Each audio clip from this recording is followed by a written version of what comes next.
Welcome to the mod list. Today we're looking at a staple of any mod list for any Bethesda game, ENBoost. The nature of this is to help optimize and utilize memory more efficiently and can fix tons of graphic related problems and crashes, as well as increasing FPS. This becomes more important as mod lists grow, but Fallout 4 is rather bad at texture cleanup, so this might be able to solve issues you have now.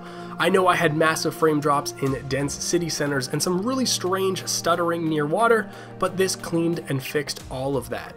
I should also mention that while it has ENB in the name, you don't need to be running an ENB to gain anything from it. So we'll be looking at how to install and some basic FAQ, because while it is a pretty simple install, doing it wrong causes problems. First, you'll need to download two files. The first is the Fallout 4 specific ENBoost binary from the ENB main website, and the link is in the description, and the second is on the Nexus mod page, and you're going to manually download the ENBoost of the same version that you downloaded from the prior site.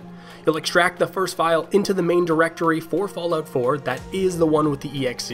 Then open the second file, and then based on how much RAM you have, the combination of both normal RAM and VRAM, choose between the 8, 16, or stability folder.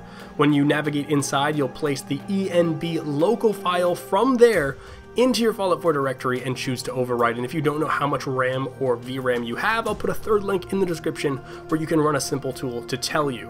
That's actually it. To check to see if it's working nicely, when you load up the game, you'll have an indicator in the top left of your screen. Mine is a bit crowded because I'm also using a reshader, which ENBoost is compatible with as well. Now, there is some troubleshooting if you happen to crash after installation or performance doesn't improve beyond just uninstalling it and making it go away.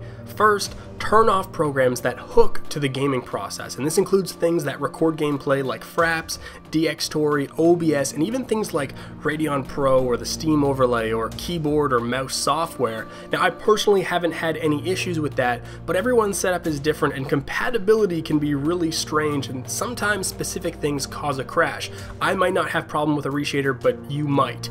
This also means that you should be running everything in administrator mode.